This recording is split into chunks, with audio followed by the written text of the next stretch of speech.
The most important meal of the day, second breakfast. Hi, everybody. Welcome back to another Second Breakfast podcast. I'm Andy Roth alongside Phil Duvall. Say hi, Phil. Hi, everybody. Andy, we've been going about all wrong.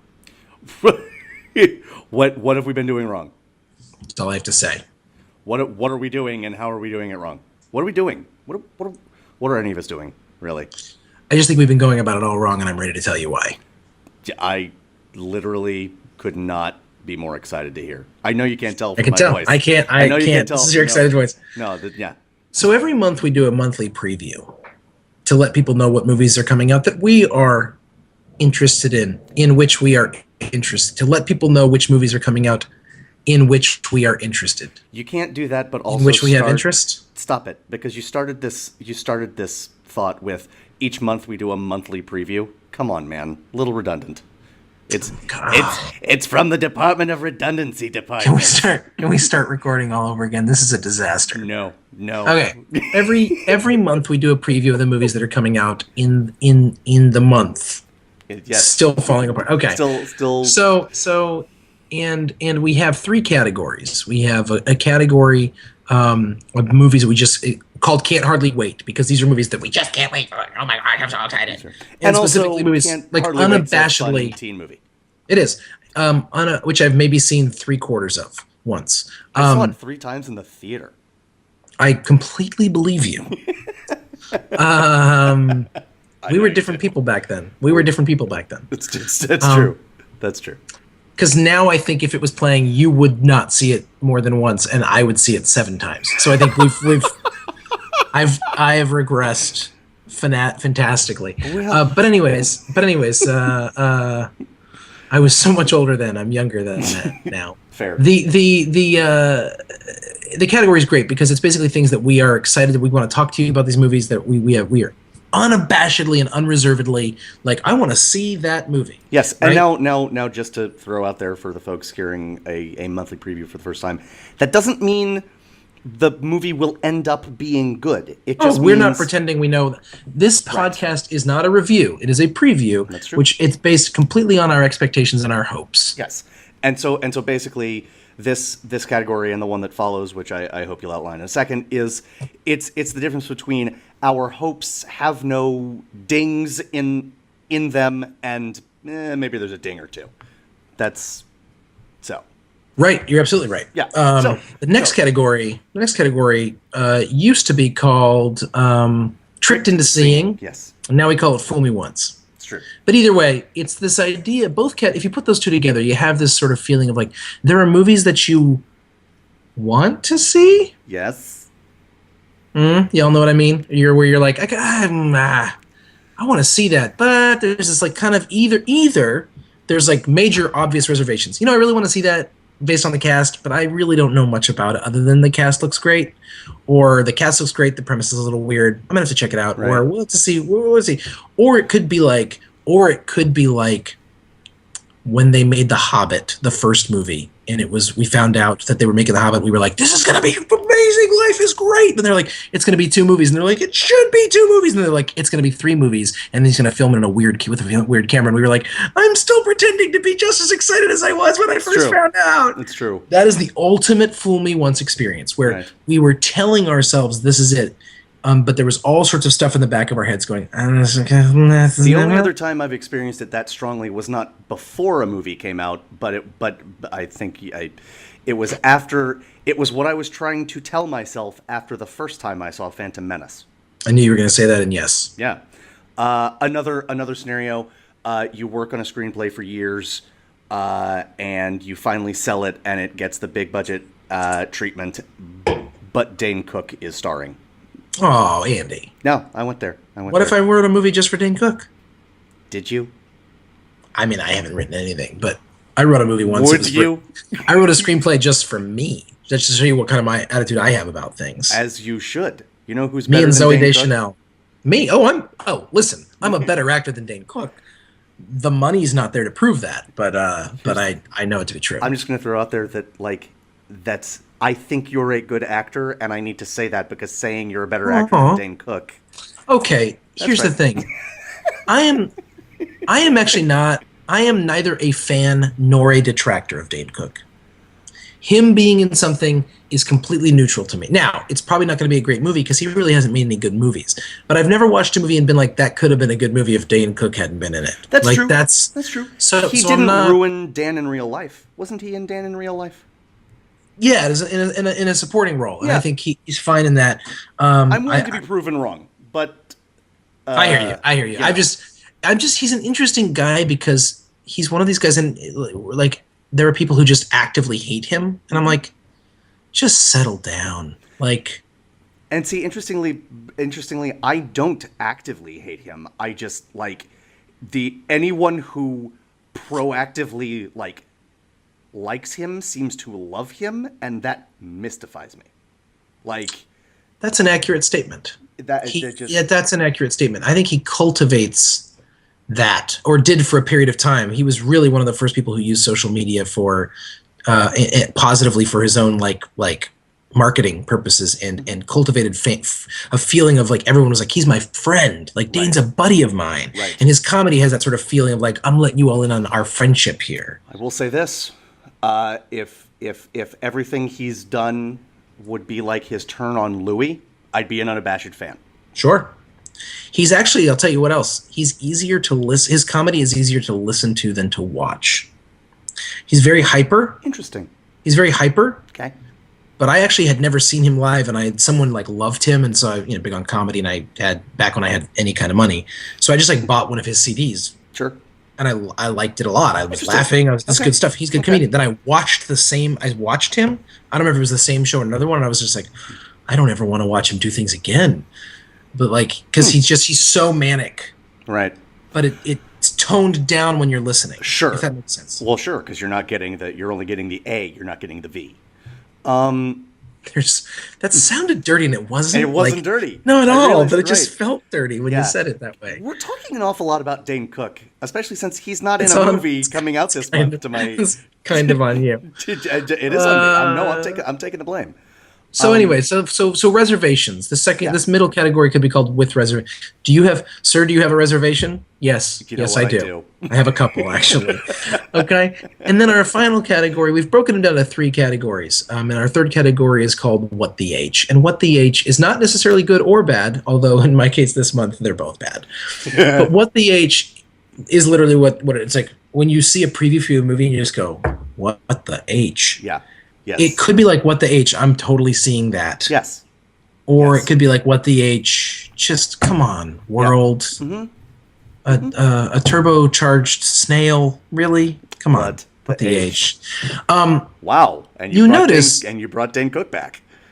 No, that's Ryan Reynolds, isn't it? Oh, it is Ryan Reynolds. Oh, okay. Those two guys have matching. There's things about them that are similar. It's interesting. But anyways. Now, if you've heard our monthly preview before, you can recite this by rote at this point. But if you haven't, let me just say one other thing about it, which is this is not every movie that's coming out. We're not here to talk about. When Andy and I first started this podcast, we just mostly just wanted to talk about things that we like, just kind of geek out about things that are great to us. But in this situation, we may bring up movies that we're not interested in, but mostly it's just these are the things that are worth our time. Yeah. Yep. Okay. So there may be a big budget blockbuster type film coming out that neither of us mentions. In fact, there's a blockbuster movie, what they hope will be a blockbuster movie coming out this month that I'm not going to mention. So there's that. I think it might also not be on my list. But like I said at the beginning of this thing, Andy, we've been doing it all wrong, or at least I have. And here's why. I've realized that when I'm calculating this thing and I do the whole can't hardly wait thing, especially because it's summer, it's like I'm almost thinking about movies that I'll be there on opening day for. Mm-hmm. But the reality is that the whole opening day movie thing has mostly been this hype thing that happens for action flicks, mostly. Sure. The standing in line for Star Wars when it first came out and stuff like that, right? Mm-hmm. I got to see this, standing in line, you and me going to the midnight showing of Lord of the Rings, stuff like that, right? Yes. So there's this sense when I'm looking at something, I'm like, really? Can I, can't hardly wait. Am I really going to see that opening night? But the reality is that's not what the point is. The point and the point is not like that this is a thing that needs to be like fanboy about it. Like we don't need to be fanboy geeky about it. Right. But I'm saying I have fallen into that trap of being like, Interesting. I gotta see this right now. Guys, the reality is I have 13 movies to talk about for this month. I might see 3 of them. Might. Indeed. Okay. I just don't have the time. It's true. Okay. Nor I. But That's but true. when Andy and I make these lists, we're like fat kids in a candy store. It's true. It's The true. ones where you get the bag and you get to pile in whatever you want, and you end up getting like you're like, oh, this will only be half a pound, and it's like 17 pounds of candy. Yes. And then you're like, well, this will last me a week, and you eat it before the credits. Yep. Like that's how we are in picking movies we want to talk about. And when I say fat kids in a candy store doing that, I mean me and Andy as kids doing That's that. right. That's not. I'm not making fun of other people. Making fun of me. That's here. right. Yep. Me in front of movies is not dissimilar to me in front of candy. It's very similar. So we're really excited to talk about these movies. I don't know what's going to happen. So I've gone about it all wrong, I think, because I was like trying to picture it kind of. But I know the reason I bring this up is there's some can't hardly wait movies on my list this month that I realized none of them are like the flashy whatever. It's just Right. sort of like I really want that to be good, and I'm excited, and the trailer looks good, and Yeah. by gosh, this could work out. Yeah. That's all. Nice. I don't want to belabor that point. I don't think I've fallen into that trap. I might have. I didn't this month, I should say. But before I think you can let yourself off the hook. I think you're okay, big guy. But before we dive into the movies, I want to talk about death, unfortunately, because I don't like this at all. I know. We lost, a couple weeks ago, we lost Robin Williams. And Yep. if you haven't listened to our podcast about that, get your life together because it's really good. And I mean, it is. No, yeah. But this past week, we lost Lauren Bacall, and actually we lost Lauren Bacall the same day that we recorded the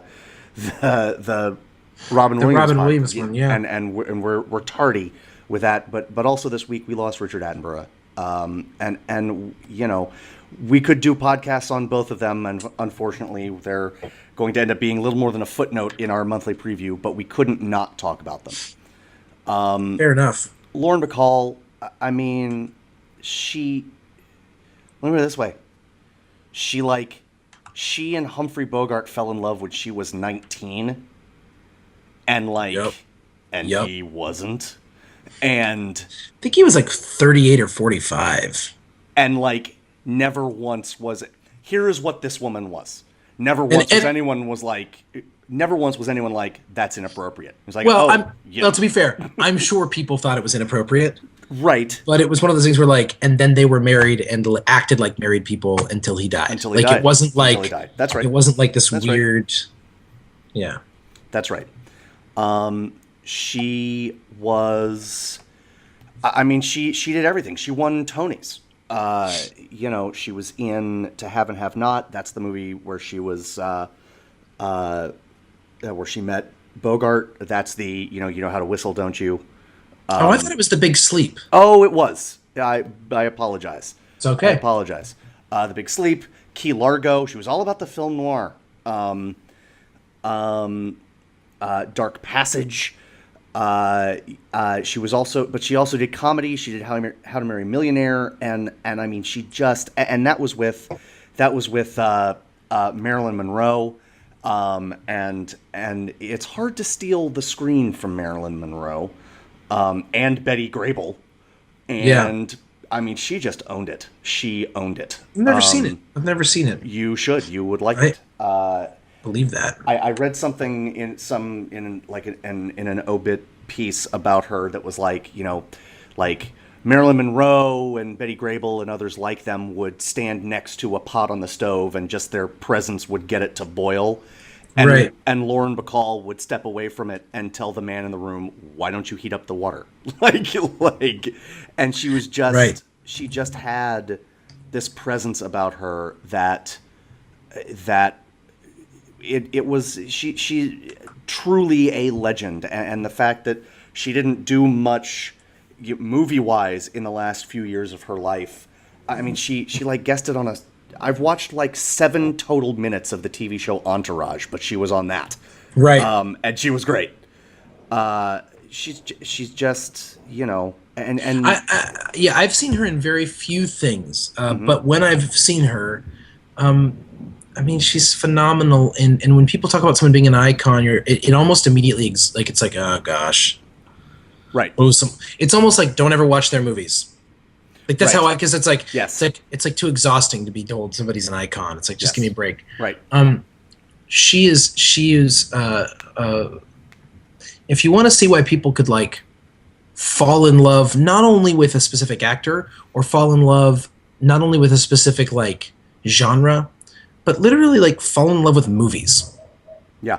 Like if you want to understand what it means to fall in love with movies, Well said. like do you know what I mean? Because people go to the movies all the time today. All the time, it's like the thing you do. Let's go to a movie. Those people aren't necessarily in love with movies.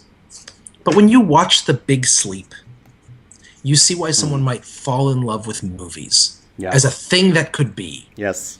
And you see performances by people like Lauren Bacall, and you realize that this whole like well, there were certainly strong female roles and strong actresses playing them.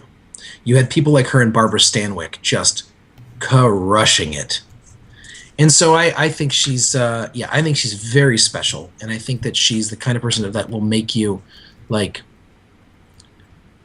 would anyone say Lauren Bacall was the greatest actress of her generation? Right. No. I mean, Right. you gave that to like Betty Davis and Audrey Hepburn or Katharine Hepburn and things like that. Right. And yet, Lauren Bacall just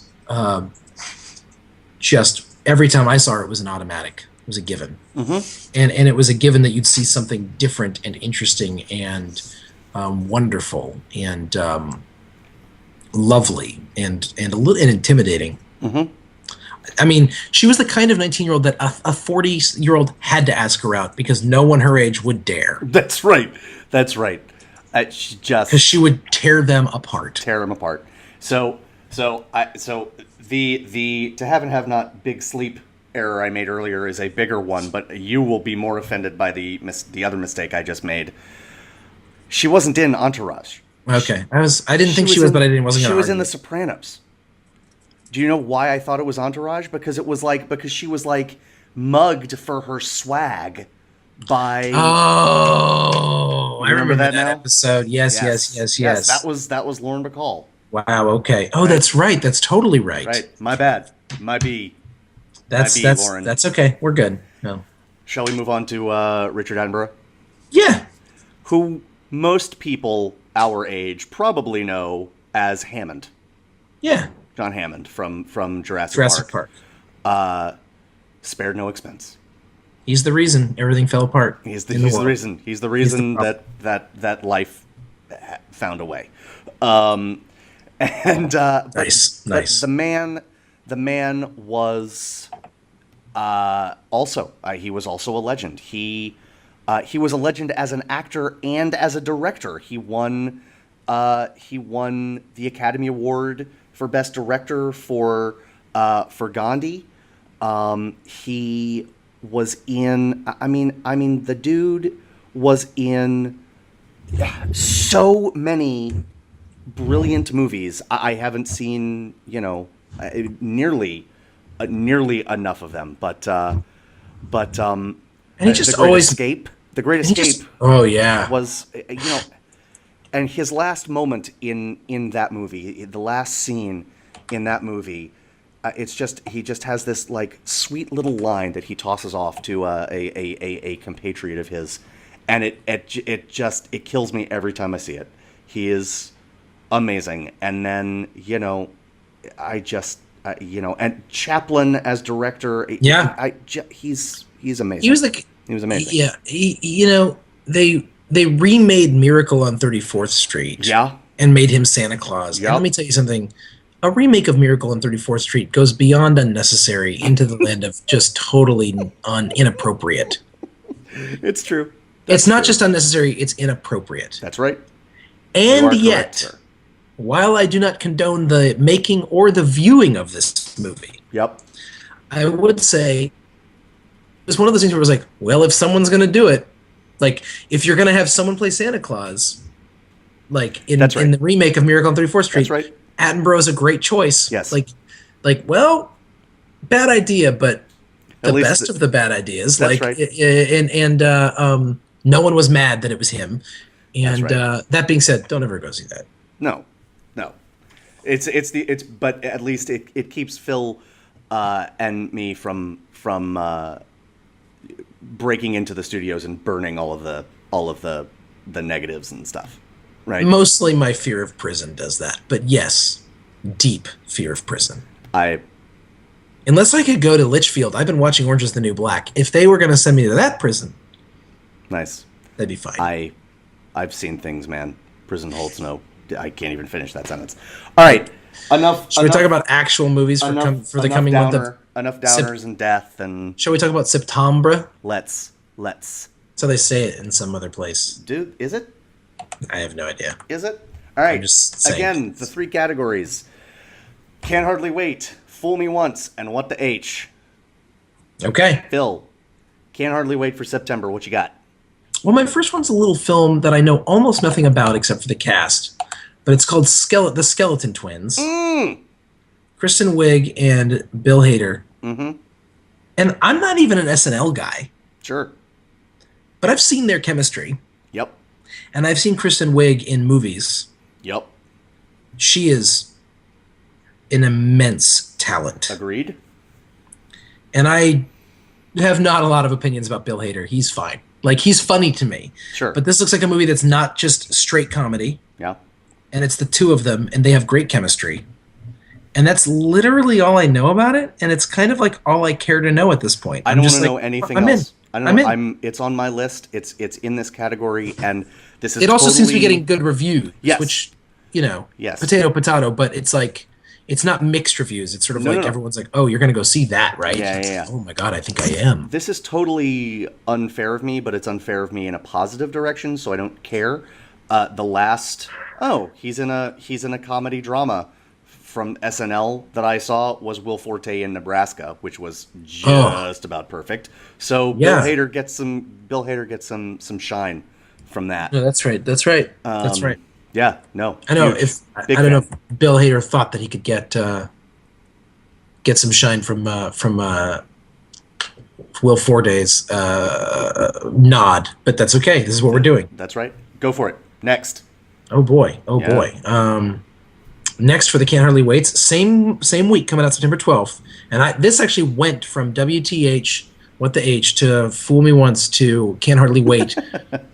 When I read the title, I was like, WTH. Okay. And then I was like, I read the synopsis and I was like, and the actors in it. Right. And I was like, Fool Me Once, people. And then I watched the trailer and I was like, I cannot wait for that! Do you know what movie this is? I don't. The Disappearance of Eleanor Rigby. We're 2 for 2. We are 2 Terrible. for 2. Terrible title. It's true. I don't like any time anybody tries to capitalize on the Beatles beyond the Beatles and Yoko. She can do it just because she's been doing it for so long now. She's grandfathered in. She's grandfathered in. It's just the title is just obnoxious. Yeah. So then I was like, oh, that sounds stupid. And it's a romance. And I was just like, Andy, I'm just burnt on romance. I'm just burnt on romantic comedies right now. I need something. If it's going to be a romantic comedy, it's going to need to be something just totally different. Sure. It's Like not a perhaps- comedy, though. So then it's not a comedy. Yeah. So that becomes more interesting to me Mm-hmm. immediately. Sure. Because usually romances these days are romantic comedies. Agreed. This is not. No. And then it's starring Jessica, where have you been after being in 17,000 movies in 1 year and then not anything over the last year? Chastain. Also known as Jessica, phenomenal actor who should be in everything, Chastain. Also known as Jessica, Hachi Machi, you are from another planet gorgeous, Chastain.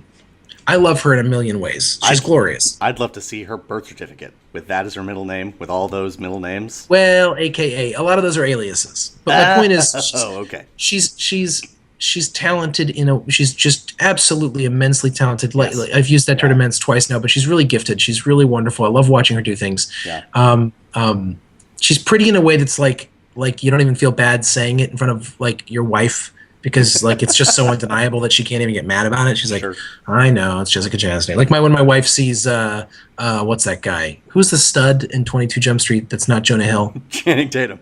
Channing Tatum. The other stud. Yeah. The non-Jonah Hill stud. See how I did that? Yeah, listen, that's... Channing Tatum, when my wife sees Channing Tatum, like things happen to her. Sure. And I can't even get mad about it. I'm just like, all right, that's fine, whatever. No. So that's how Jessica Chastain is. And she hasn't been around a while. So I'm looking forward to this. That's true. And James McAvoy, who's great. Although I don't think he's a can't hardly wait movie guy in the sense of like he doesn't been in a lot tip it up. His movies aren't necessarily great, That's but he's true. good. Yes. But then you watch the preview for this movie, and it's like the story of these couple and how they meet, and then they break up, and then maybe they get back together. Maybe, I guess, is the idea. Yeah. But it's told from each of their point of view. Like you see the same thing twice. Well, they made 2 movies. One was called Him and one was called Her, and I don't think that could be more pretentious, but I don't care. Sure. Like, oh, it's the movie called Her that wasn't the movie with Joaquin Phoenix and Exactly. Oh, Exactly. yeah, Exactly. Okay. But, all right. okay. But it just looks. I mean, the danger here is that it's a gimmick, but I don't care. But I do care. But Yeah. the preview made me feel like it isn't. No, that's more accurate. That's more accurately what I again, mean. Yeah, the reviews are coming out like overwhelmingly like holy moly. yes. No. That's Not right. like this was That's right. serviceable or this is interesting. That's right. Or this is quirky or That's right. stylistic. It's okay, guys. This is why we see movies type Right. of thing. Yes. So I cannot hardly wait, and I hope that's true. Yep. Andy, Yeah. what if I was to tell you I don't know. that Tom Hardy and Numa Rapace? I think it's just Rapace, but I have no idea. I'm going to say Numa Rapace until someone tells me otherwise. Okay, Numa Rapace. Thank you. I'm already over it. We're in a movie together. How would that make you feel? I mean, it would make me feel like I couldn't hardly wait for it. I know nothing else about this movie. You know what else I know? I about want it? to tell you something. Tom Hardy Yeah. is now at this moment officially on if he's in it, I will see it. Yes. It took me a lot longer than it took you. That's true. Not because of anything he did wrong. The fault is all mine. It's all on me. But Tom Hardy, if you are in a movie, by God, I am going to see it. I was blind, but now I see. Yeah, that's Yeah, right. yeah. Not like this. Not like this. I don't even know what that I love how you makes give her sense. an accent. I love how you give her That's an what accent. she has that accent. She says it that way. She says it that way, and then she gets unplugged by Joey Pants. There are so many bad actors in that movie. so many. So not like Okay. this. Not like this. I have something else. That's not. It's written by Dennis Lehane. Right? There's one other person that's in it too. I can't remember who it is. That I was like, okay. I mean, yes. I just couldn't be more excited. I couldn't be more excited. There's no way, folks. There's no way you'd know this. But I just my watched- God, Andy! There's another person in it. I can't remember who it is. Do you know who it is? Who is it? It's James Gandolfini. Awesome. What am I talking about here? Awesome. This is ridiculous. Awesome. Just so you understand, James Gandolfini is already if you've never listened to the show before, otherwise you already know this. James Gandolfini is my automatic, and I'm pretty sure it's the last movie he ever did. Mm-hmm. This is just a no-brainer for me. Wow. This movie, by the way, I don't care if it's terrible. It could be awful. I understand. Can't I'm with you. hardly wait for this. I am with you. I'm with you.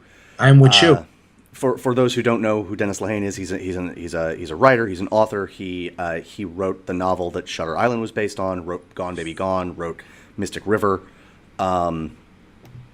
Don't know if this was So frothy, right, frothy, right. summer Lighthearted frolicky romps, Romps. Romp is the word I was looking That's for. right. That's right. Oh, boy. So I'm certain that all three of these characters will ride off into the sunset and get a timeshare together because everything is happy and It's going to work out for everybody. going to work out for everybody. Okay. Continue if you can. I will. No, sure. I If will. you can. I have two more Can't Hardly Waits. All right. By the way, how much or how in sync are we so far? Literally, completely. 3 for 3. Yes. Well, I know I'm going to go 4 for 4 right now. Yep. Zero Theorem. Yes. Terry Gilliam makes a movie and puts Christoph Waltz in the driver's seat. It's true. That's true. For those of us for people who like movies, if you like movies at this point, you like Christoph Waltz. That's true. If you are like me and you just love Quentin Tarantino, you adore Christoph Waltz and want to make him breakfast. It's true. Like and for me, this would almost be in the Fool Me Once category, honestly, just because Terry Gilliam's not automatic. Right. But I will say this, but one, he's automatically interesting. Yes. That's Two. Yeah. Two, and it's just like you just want to let this guy do whatever he wants to do just because no one else is going to do it. That's right. That's right. It may not even be that great. Imaginarium of Dr. Parnassus was okay. Right. It was not a bad movie, and But it was interesting. That's true. That's true. Like no one could accuse it of being anything other than that. Yes. And Christoph Waltz, let's see what he's got. Yeah. I mean, I can't hardly wait to see what they do with this. Mm-hmm. And it looks deeply weird. I mean, it looks like Terry Gilliam was like, all right, now it's time for me to make something weird. It's you know what it's Right. Like, you remember that scene when John Malkovich goes into John Malkovich's own head in being John Malkovich? Yes. It's like Terry Gilliam went into Terry Gilliam's own head. Yes. Yes. And Gilliam, this is Gilliam, and then this is the movie that came out. Gilliam. Yeah. Yes. Mm-hmm. Yeah. And invited Christoph Waltz to go in there with him. Yes. Yes. So. All right, you got one more. Can we go 5 for 5? Well, you know what it is, so I don't know if we can. But I'll tell you what it is. For me, Can't Hardly Wait. The fifth and final movie is a movie called The Two Faces of January. Sadly, no. I didn't think it would be. Andy. Okay. But You made Fool Me Once, and I am excited for it. Yeah. I had never heard of it until I was preparing for this thing. So that's why it's funny for something like this to be on the Can't Hardly Wait, because Sure. that's what I mean. But the things that you hear about, unless you have people like us helping you out, generally are just the things that are pumped up hard by studios. You're welcome. Viggo Mortensen, Kirsten Dunst, and Oscar Isaac. Yeah. And look, ever since Inside Llewyn Davis, okay, this is my guy. Sure. Until proven otherwise. Sure. He was great in Drive, but he wasn't the main greatness of Drive. Sure. In fact, I went back and watched Drive after watching Inside Llewyn Davis, and I just had a whole other. I was like, oh, now I care about that character. Right. But he's gonna have to make a lot of garbage before he's off my list. That's how much he's got. A lot of capital with me. Yes. This movie looks like it's a period piece. It felt like The Man Who Knew Too Much. It felt like watching the preview and it was, I guess, one of the guy who wrote it also wrote Talented Mr. Ripley. It felt like that, although I'm not a huge fan of that movie. Right. The way it looks and feels, it has that it just has that sort of exotic from the point of view of an upper class white person traveling through the, but murder and terrifying and like the kind of movie where someone accidentally kills someone and it's told long enough ago that you can get through customs by just looking like a little by putting on sunglasses and instead of and everybody's wearing hats. I'm just in. Viggo Mortensen. He has the tendency to always kind of look like Aragorn, like Viggo, take a shower. And I get that he finds reasons to. It's not like the road is post-apocalyptic. There's not a lot of showers happening there. But he just looks totally different. He looks interesting. And it looks, in this movie, I don't know. Watch the trailer for The Two Faces of January. and I love Kirsten Dunst, which is I guess a controversial opinion, but I'm willing. But Andy, I'm willing to be controversial here about this issue. Absolutely. Love me some Kirsten Dunst. Totes. Love me some Oscar Isaac. I can't hardly wait for this movie. Yeah. And it doesn't feel, you know, the thing, it doesn't feel when you watch the trailer like anything else that's coming out right now. That's true. That's true. So that's a big thing for me, right? If you see like, it's like, oh look, another movie with a big chase sequence in the middle and everything's loud. Right. It better be amazing looking. Right. Yes. But so this movie didn't feel like anything else that I've been looking at lately. Fair. Can't wait. Can't hardly wait. It's in my Fool Me Once. I feel bad because my fifth in Can't Hardly Wait. I don't want to say anything else about it because I have two names to say to you, and I'm done. I'm spent. That's it. The movie is called The Judge. How did I miss this? And Okay. it's a comedy drama starring Robert Downey Jr. and Robert Duvall. Wait, how did I? What? I don't know. Where is it? I'm guessing you're about to put it on your Can't Hardly Wait. It's immediately on my Can't Hardly Wait But list. I can't talk about it because I don't want to know anything else about it. According to Flickster, it doesn't come out till October 10th. Oh, no? All right, well, I've actually seen the trailer for this movie, Okay.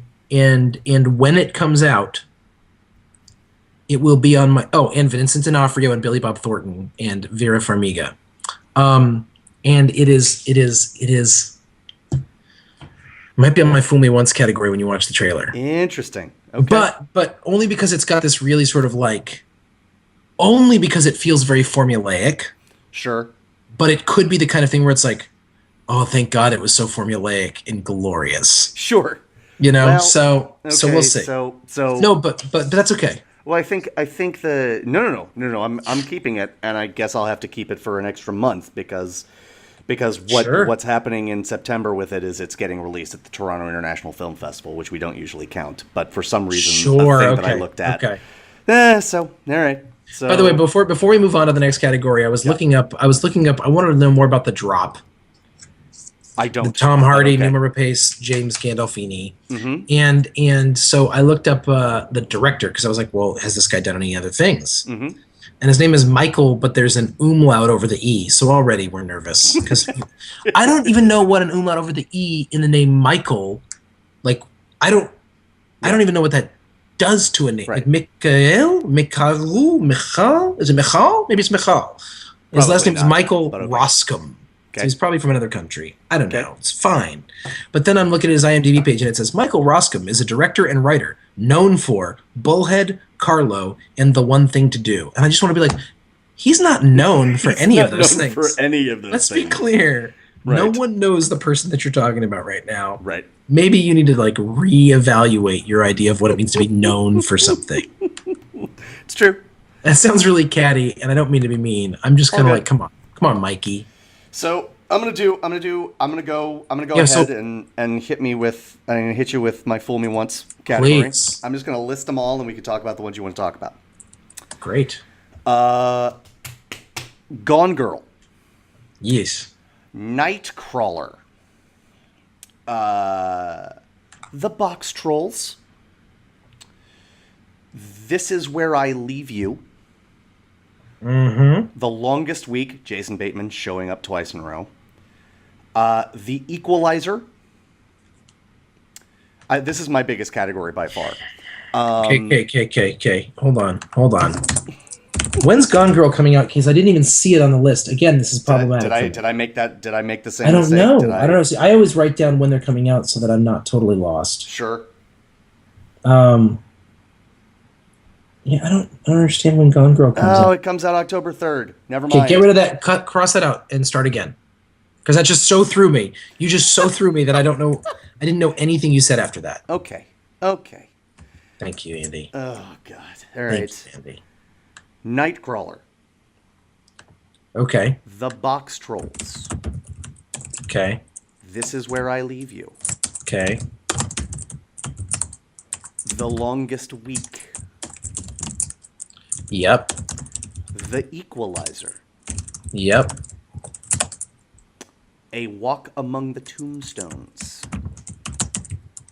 Andy, we're not all in sync here, but But basically, we're pretty darn close. two more.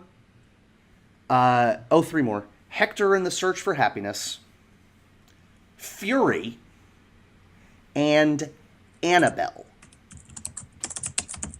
Fury comes out in October. Sorry. You did something wrong here, I'll tell you what. Here's the deal. The Flickster app, I'm scrolling up and I was like, I'm just like looking at movies continuously. Annabelle comes out in October. Cross that out too. Fantastic. That's fine. We're making it easier. We're making it easier on us. That's what we're doing true. here. Here's the deal. I'm not going to cross it out because Well, we're not going to talk about it then. How about that? That sounds great. Thank you. And Nightcrawler. When is Nightcrawler coming out? I don't know. Okay. This is just only because that's the one with Jake Gyllenhaal. Yeah. I want to see that. Sure. There it is. Coming out October 31st. But here's the deal. It's also at the Toronto International Film Festival. Okay, that's weird. So I made two different mistakes here. Okay. One So we're not was gonna just talk about that scrolling again. up. Yeah. Okay. So let me tell you where we are in the site on the same page. Please. Fool Me Once, Box Trolls, This Is Where I Leave You, and The Longest Week, and A Walk Among the Tombstones. Sure. So let's start there. Sure. I mean, Let's start with The Longest Week. It's Jason Bateman, Billy Crudup, and Olivia Wilde. Oh, I take it back. That is not on my Fool Me Once, Andy. I put that on my What the H list. Interesting. I know. Okay, you go ahead and talk about it. I don't have a lot to say because I don't know a lot about the movie. I just it looks like honestly to call out another Jason Bateman movie. It looks like a more serious, like The Change Up, right? That movie he was in with Ryan Reynolds. Not in terms of plot, but in terms of like, here's a comedy where overgrown man children will learn something about themselves. And there's a beautiful woman involved.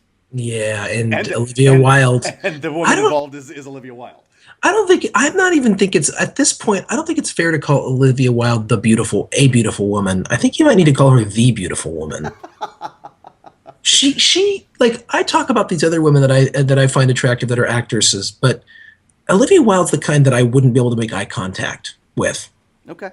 Like, I would be intimidated to try to talk to her. Yeah, okay. I would, and I'm not someone easily intimidated by the females. I can have conversations with them. But I'm good at being friends with women. Sure. But I wouldn't know how to be friends with Olivia Wilde. It would just scare me. Sure. That's all I'm saying. She's confusing me in my whole meanness. My whole essence is confused by Olivia Wilde. Here's the deal. Longest Week. I put it on my What the H list, Andy, because here's why. I'll tell you why. It was close to being on my Fool Me Once list, and then there was a moment in the trailer when it sounded like I almost thought it was like I was watching a commentary on the trailer itself. Okay. Where another female character, it might have been Olivia Wilde, but I don't think it was, another female character in the show basically says, why should I give a crap about the problems of two affluent men in the city, like the love issues of two affluent men in the city and their Arrested Development, essentially. Right.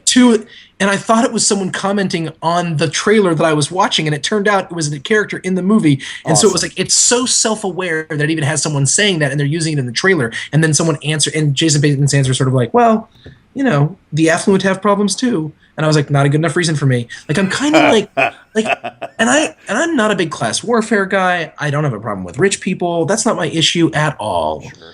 It's just, it's one of those movies where everyone is gorgeous, everything looks good, everybody is perfectly dressed, and yet miserable, and it's a movie about Jason Bateman falling in love with his best friend's girl after his wife leaves him, or girlfriend leaves him, or whoever leaves him. And I'm just like, I hate love triangle movies. Mm-hmm. I really hate them. Okay. Because they basically end up having lies in them, and lies and hurt feelings, And it's not like I have a problem with movies that have lies and hurt feelings. Sure, Like sure. the Lord of the Rings movies have lies and hurt feelings. It's true. But movies about love triangles are basically that's all they're actually about. Right. They're actually all about lying, deceit, and hurt feelings among the rich. That's pretty much. And when I watch it, I'm just like, I love Jason Bateman. My feelings on Olivia Wilde have already been made clear. Billy Crudup is a talented young man. Well, he's not young anymore, but he's a talented man, and it looks interesting. But I'm just kind of like, oh, what the H, man! It would take so. Right. This isn't exhausted. What the H here? Okay. But that's me. I'm not trying to swing you over to my side. And you have not. I Good. am. Good. You know, I'm excited for the movie, but all of those things you just said, give me pause. Not enough pause for me to be like, what the hell? Because you've already got it in. Yeah, It's all been ruined. It's all been ruined. I always thought the H stood for heck, but okay. Nice. No, you're right. I hear you, and that's it the just point of the doesn't category for me. Once it holds so much. It does. It's sort of the catch-all. Yeah. Hector and the Search for Happiness is like The Secret Life of Walter Mitty, but with Simon Pegg. I'm in. Like a dude searches for meaning, and instead of Kristen Wiig, there's Rosamund Pike. I'm Sure. in. Hey, listen. Sure. You know. I didn't put this on any list. To put it on What the H, it would have been angry. I'm not angry. Sure. To put it on Fool Me Once would insinuate that I'm excited in any way. I'm just not. As I said, I've got clever romantic comedy fatigue. It doesn't seem to me to be a romantic comedy. It's written and directed by the guy who made Serendipity, who makes romantic comedies. It's like what he does. That's fine, and the movie will likely end with Simon Pegg and Rosamund Pike kissing, but it seems like a journey of self-discovery, which is like catnip to me. I mean, it's just that's what I mean. I will so I'm not against this movie any more than I'm for it. Sure. I humbly await your instructions. Fair. And then we've got Fury. I mean, no, we're not talking about Fury because it's not coming out till October. We're not talking about Fury. No, what movie? What was that? Then we're gonna finish up with. This Is Where I Leave You. I'm good without talking about it. It's another Jason Bateman movie. I want to say, you know, I want to say this is why it's on my list. Please. They assembled a ridiculous cast. They did. That's absolutely true. And the thing about that is that somehow never works out. It's true. That's true. When have you seen a movie with a ridiculous cast where you were like, they put together the best cast and it was the greatest movie ever? It's always like they put together the best cast for this movie and then you're like, and it just didn't. I'll tell you when you don't know that it's the greatest cast ever. Like right, like right. They put together an amazing cast for The Big Chill, but one of the biggest stars of that movie when it came out was Mary Kay Place. Right. You know what I mean? By the way, it's lovely. Yes. No, that's not to cast aspersions. But The Breakfast Club, they're all great.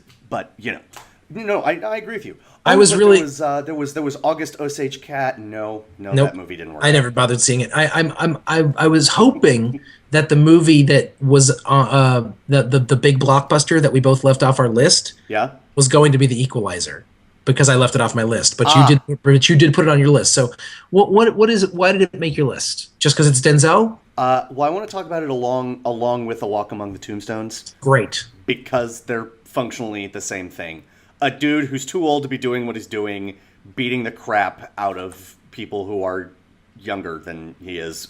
Like, it's hard to say no to that. Out of some misguided or not code of honor, right? And I mean, Liam Neeson is like, it's basically the Liam Neeson genre at this point. But which is, by the way, it's so, we were talking, you and I, we did a podcast recently with our friend Daniel Carlson. We were talking about episode 1 of Star Wars, which is, no one should actually talk about it, but we were. And we were and I was talking about the fact that I I won't say I love because there's nothing to love about that terrible, terrible piece of crap film. But there is, but Liam Neeson being in it gave it respectability. There was a point where him being in something gave it this sense of like, oh, well, Liam Neeson's in it. Like there's this artsiness to it. Yep. And he has just gone the other direction completely. Yep. It doesn't mean he puts in bad performances, but he's gotten this reputation lately, ever since Taken, really, where he's just making just disposable action movies. Yes. And I don't understand this chapter. I don't Liam either. Neeson's career. I don't either, but you know what? But I love him so much. I'm going to see it. Like, I'm He's so probably going to see good. it. Yes. He's so good at the punching and the kicking in the face. Yes. Yes. Making and making it believable that someone his age is doing it. Yeah, that's really well put. It feels more something because of that. Yeah. Yeah. Anyways. Yeah, and The Equalizer, I remember watching the TV show. I don't remember a thing about it. I don't. There's this weird thing in the trailer where Denzel is like clicking a stopwatch to see how long it takes him. I remember you bringing this up before. So And do it. It's like he's like I'll stab that guy in the throat and punch that guy in the kidney and knee that guy in the groin, and it'll take me 16 seconds. And then he goes click, and then he does all the things he says he's about to, and then he clicks it again. He's like 19, and he's like, huh. You're like, 3 seconds slow. And like I don't remember anything about like the tropes of the television show, so I don't know if that's from that or what. It's an old dude kicking butt, and that's fine. I'm in. I've never watched The Equalizer growing up. Okay. Okay. So I don't remember I don't know a thing about it, except I feel like the guy that was in it looked old. Yes, he looked more like it should have been played by Liam Neeson rather than by. That's fine. That's fine. That's not. By the way, not a race thing. Denzel Washington seems ageless. Like he's actually kind of getting up there, but it doesn't matter. He just looks gorgeous. It doesn't work. Okay. But here's the thing. I want to say that I would be more interested in this movie if it wasn't called The Equalizer. The exact same trailer, the exact same premise. Okay.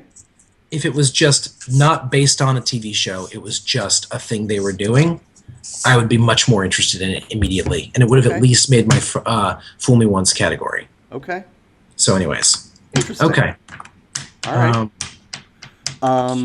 And Box Trolls. I mean, it's animated movie.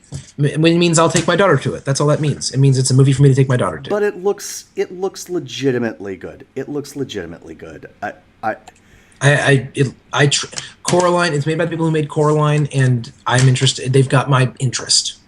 Sure. Okay. Sure. I have two other movies on my Fool Me Once list. Okay. One of them it's called Tracks, and it's on my Fool Me Once list because Mia Wasikowska and Adam Driver are in it. Right. Adam Driver has not reached my Can't Hardly Wait list at this point. He'd have to do some more, but he is definitely in my Fool Me Once category.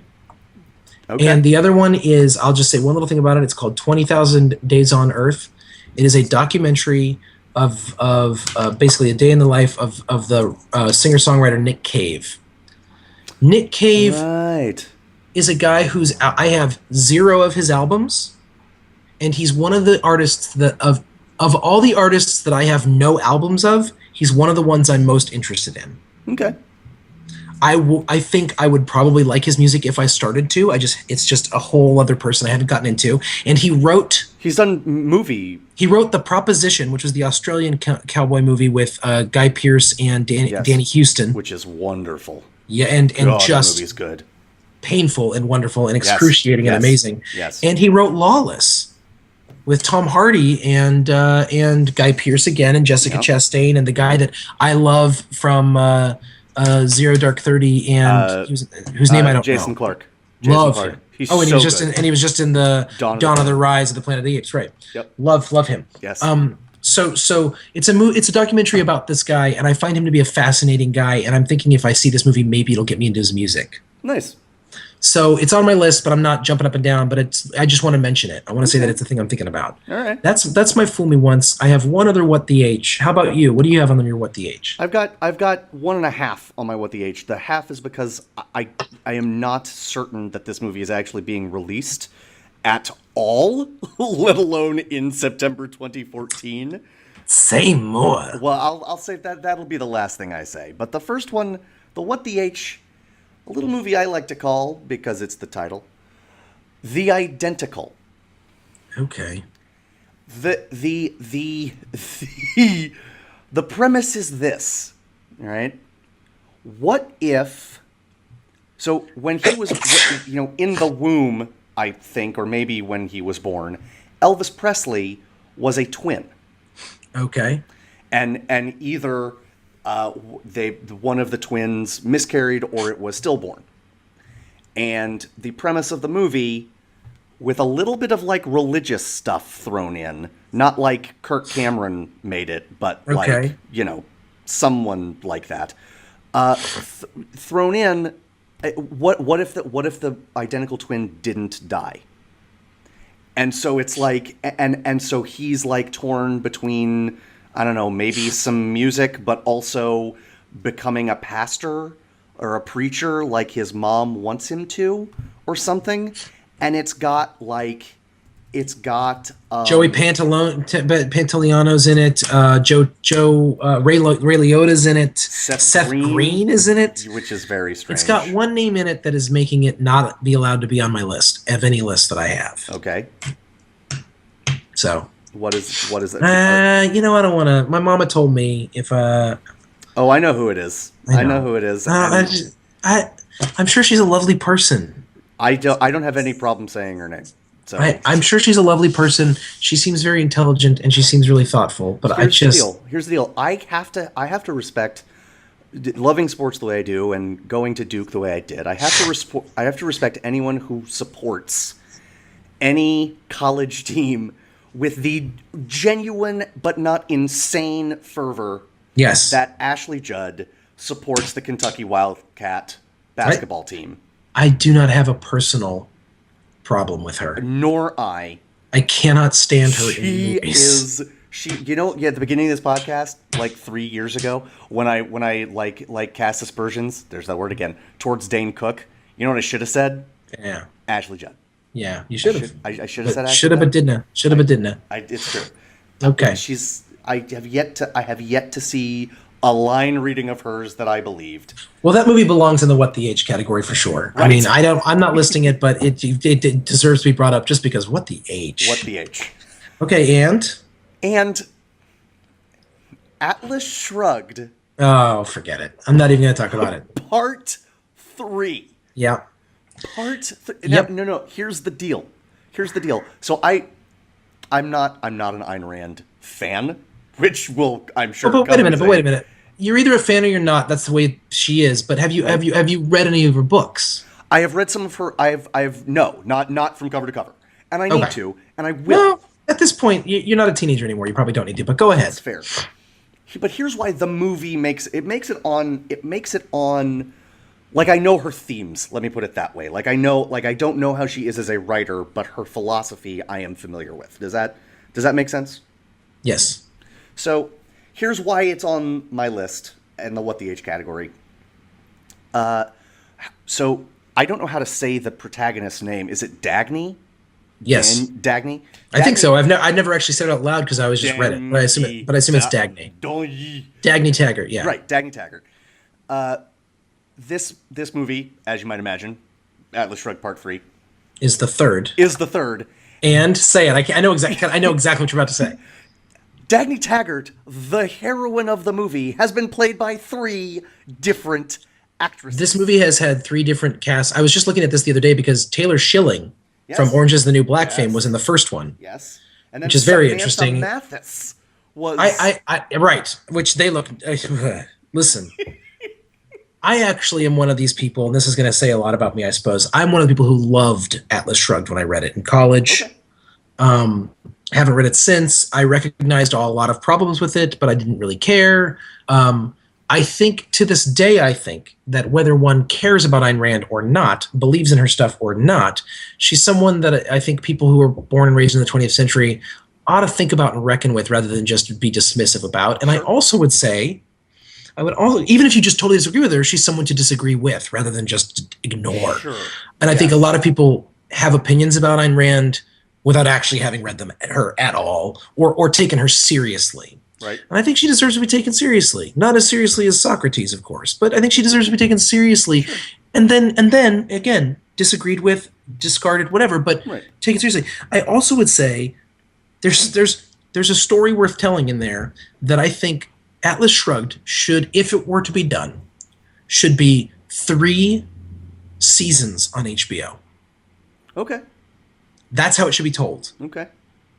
And it should. So if you're going to make it into a movie, actually making it 3 movies makes sense. But it's just not done by people with any credibility. It's not done right. It was like going to be done, period, rather than done right. And it could still be terrible or hateful, and you could hate what it stands for. But by God, at least do it right. Right. As you know, to my everlasting shame, or at least now lasting shame, I'm Fair not enough. a watcher of Mad Men. The woman playing Dagny in this presumably last installment is the woman who is Laura Regan, who plays Jennifer Crane, which is a not a big part on that. not a big part. This will be the last of them, by the way. Ron Paul, Sean Hannity, and Glenn Beck have parts in this movie. Just stop. But here's the deal: what you just did is why it's just stop. What the H? And you're talking to someone who has in the past voted Republican, and I'm just like, just stop. I don't have any energy for this. There we go. It's not even on my list because I don't have any energy, but I respect that it's on your WTH. I have one more movie on my WTH. It's called The Maze Runner. Because, what the H with teenagers in dystopian future? Like, dystopian future teenagers being the one who's going to change things. Like, yeah. I'm exhausted. This was the blockbuster that I thought wouldn't make either. And you listed the blockbuster that either way. It's true. I am. What the H does not have to be a category filled with disdain. For me today, it is. Sure. Disdain. Watch the preview for Maze Runner, and I dare you to try to take it even kind of seriously. It's impossible. It is impossible. There's just no way. There's no way you can't. Yep. You I cannot. also, by the way, oh my gosh, somehow in the listing of this, I skipped one other Fool Me Once movie called Frontera. Ed Harris, Michael Pena, Illegal Immigrant Story, Border Town Story. Watch the preview, and it will make a list of yours. If you watch the trailer, your interest will be piqued. Okay. It may end up being a total disaster, or enough. a total grandstanding, bleeding heart liberal piece of propaganda. But the trailer will interest you. Okay, fair enough. So, folks, that's an update on celebrities who have passed away and the movies coming out in September. Love You Mean It. Yeah, I mean, it's not that. I mean, look, we both had a bunch of movies in our can't hardly wait category, and yet somehow, I feel drained. Like the latter 2 categories just got me. We're painful. Yeah. Guys, there's some thrilling highs and devastating lows in September. It's true. So gravitate towards the one and steer clear of the other. You're welcome. But see a bunch of movies because it's still hot out there. You know, it is. It's still hot out there. It's finally summer in San Francisco. So nice. Right. But for the moment, that will bring us to the end of another Second Breakfast podcast. For Phil Duvall, I'm Andy Roth. We will see you again real soon. Bye-bye. The most important meal of the day, second